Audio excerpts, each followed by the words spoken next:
आवास, जवान का मैस, शस्त्रागार, भंडार कक्ष और लगभग 10 किलोवाट पावर का सोलर प्लांट, ये सारी चीजों का आज यहाँ पर लोकार्पण हो रहा है। मुझे विश्वास है इससे यहाँ पर जो जवान ड्यूटी कर रहे हैं उनकी सुविधाओं में निश्चित रूप से बढ़ोतरी होगी और उनका कष्ट कुछ मात्रा में तो कम हो पाएगा। इसके साथ साथ पैकटोला में 5 एकड़ भूमि पर लगभग 7.5 करोड़ से एक भवन बनाया गया है।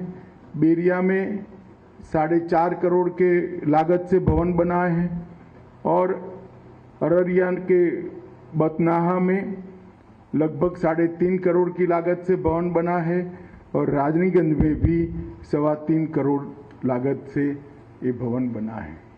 जहाँ तक एसएसबी का सवाल है, मित्रों, एसएसबी इसका एक इतिहास है। उसका अभी के स्वरूप का परिवर्तन जब देश में अटल जी की सरकार थी तब अस्तित्व में आया। पहले सीमाओं के लोगों के से संपर्क, गांवों के इतिहास और उनकी संस्कृति का डॉक्यूमेंटेशन और उनके साथ एकात्म भाव से काम करना ये ड्यूटी थी। मगर अब जब से एक देश एक सीमा का सुरक्षा बल, ये नीति को भारत सरकार ने अटल जी के समय में संभाला, तब भारत नेपाल और भारत भूटान जो मैत्रीपूर्ण देश है, खुली सीमा है, उसकी रक्षा की जिम्मेदारी एसएसबी को दी है। एक दृष्टि से दिल्ली में बैठकर सोचते हैं तो लगता है सभी सीमा सुरक्षा बल की, सभी सीमा सुरक्षा की जिम्मेदारी निभाने वाले सशस्त्र बलों में सबसे सरल ड्यूटी आपका है, क्योंकि दोनों देशों से हमारे मैत्रीपूर्ण संबंध हैं।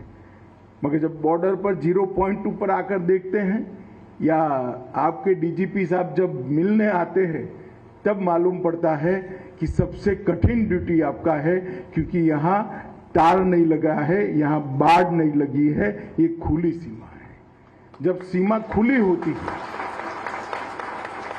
तब जिम्मेदारी अनेक गुना बढ़ जाती है। कितने भी मैत्रीपूर्ण संबंध हो, पड़ोस के देशों की सरकारों की कोई बद इरादा न होने के बावजूद यहाँ पर और वहाँ पर समाज में कुछ तत्व ऐसे होते हैं जो खुली सीमा का उपयोग अपने अनधिकृत कमाई के लिए करते हैं। चाहे स्मगलिंग हो, चाहे पशु तस्करी हो, चाहे घुसपैठ हो, बांग्लादेश से होकर, नेपाल से होकर यहाँ पर भी घुसपैठ होती है। ये सारी चीजें बहुत दिक्कत वाली होती हैं। जहाँ पर बाढ़ लग गई है वहां पर एक सरलता होती है कि बाढ़ कटी या नहीं कटी वो देखना और दूर से बाढ़ को देखते रहना। मगर जहां बाढ़ ही नहीं है वहां कितनी भी घस लगा दो, आपके जाने के बाद कोई आता है तो मैनेज करना बहुत दिक्कत होती है। उस वक्त हमारे गांव में रिश्ते, गांव में हमारी सूचनाओं की व्यवस्था, गांव के लोगों के साथ हमारी सेवा के माध्यम से संपर्क, यही सारी चीजें सीमाओं को सुरक्षित कर सकती है।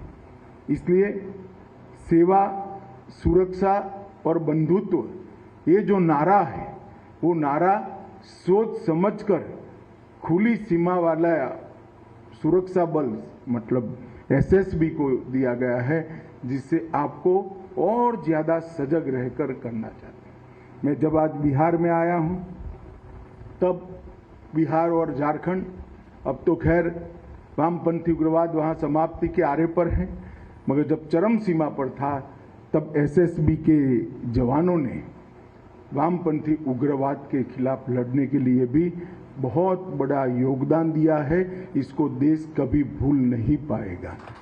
एसएसबी के जवानों ने देश के पूर्वी क्षेत्र में जो नक्सलवाद फैला था उसके खिलाफ अनेक बलिदान देकर एक कठोर लड़ाई लड़ने का काम किया है और इसी का सुफल आज ये है कि आज बिहार और झारखंड के क्षेत्र में लगभग नक्सलवाद समाप्त होने के कगार पर आया है।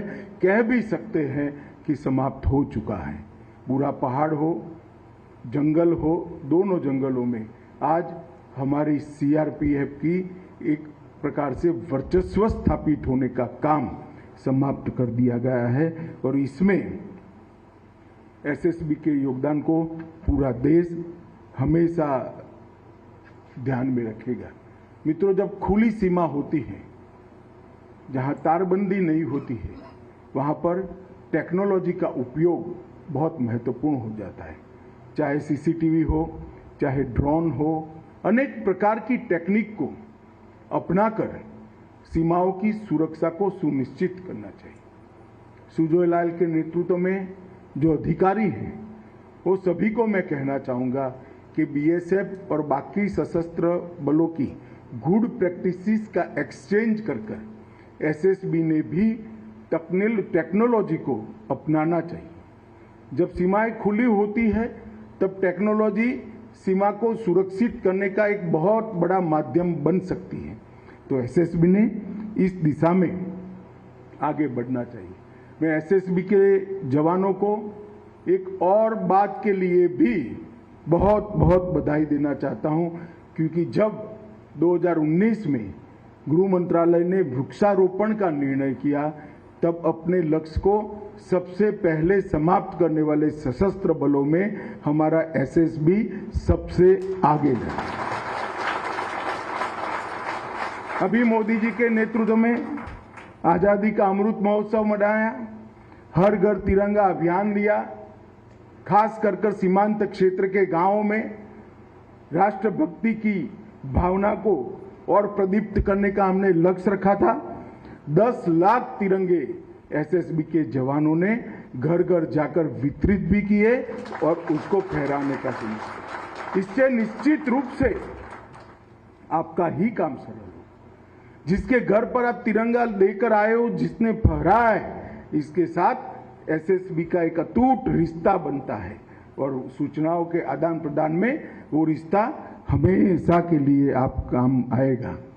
मैं आज एसएसबी के सभी जवानों को इस मौके पर अनेक अभिनंदन देना चाहता हूं, क्योंकि इतनी बड़ी दो राष्ट्रों से जुड़ी हुई सीमा को आप बड़ी कर्तव्य निष्ठा के साथ और राष्ट्रभक्ति के साथ आप इसकी सुरक्षा कर रहे हैं।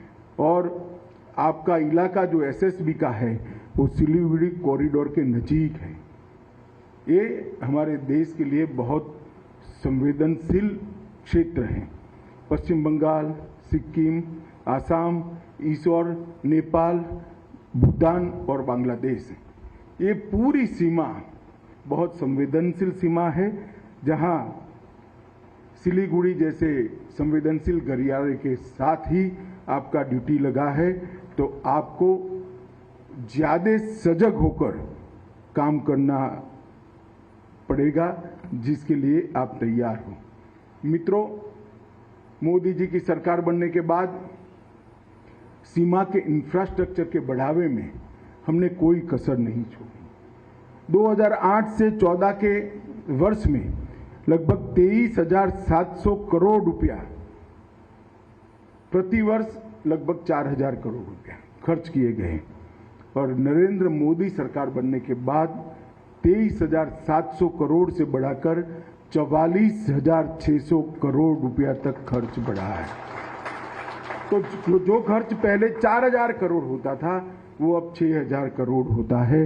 लगभग 3.5 गुना बढ़ोतरी रोड की लेंथ में हमने इससे की है। तो ये बताता है कि सीमाओं की सुरक्षा के लिए भारत सरकार की प्रायोरिटी कितनी मजबूत है। मगर भारत सरकार सुविधा दे सकती है, वाइब्रेंट विलेज का कार्यक्रम लेकर आ सकती है, सीमांत क्षेत्र के विकास उत्सव के कार्यक्रम लेकर आ सकती है, मगर ये सभी चीजों के बावजूद भी सुरक्षा तो आपके अथक परिश्रम और बलिदान के अलावे सुनिश्चित नहीं है। मैं जब भी नेपाल और भूटान बॉर्डर की बात करता हूं, मैं हमेशा सुनिश्चित रहता हूं क्योंकि मेरा एसएसबी का जवान, मेरे एसएसबी की जवान बहन जो मुस्तैदी के साथ इसकी सुरक्षा करते हैं, राष्ट्र को इस बॉर्डर से कभी खतरा हो ही नहीं सकता। इतनी निश्चिंतता के साथ मैं पूरे देश में जहां जाता हूं वहां बताता हूं। आज यहां 0 पॉइंट पर नेपाल बॉर्डर पर मैं पहली बार आया हूं। इसके बाद जनवरी के सप्ताह में मेरा यूपी में कार्यक्रम है, ये भी 0 पॉइंट पर है। आप सभी को मिलकर बहुत अच्छा लगा, आपकी कठिनाइयां देखकर और ये नए भवन देखकर। कठिनाइयां देखकर चिंता होती है और भवन देखकर आश्वस्ति होती है कि कम से कम कुछ तो राहत ये भवन बनने से आप लोगों को मिलेगा और आपकी कठिन ड्यूटी में थोड़े पल आराम के आप यहाँ निकाल पाओगे। आप सभी को अनेक अनेक शुभकामनाएं देकर मेरी बात समाप्त करता हूँ। वंदे मातरम, भारत माता की जय।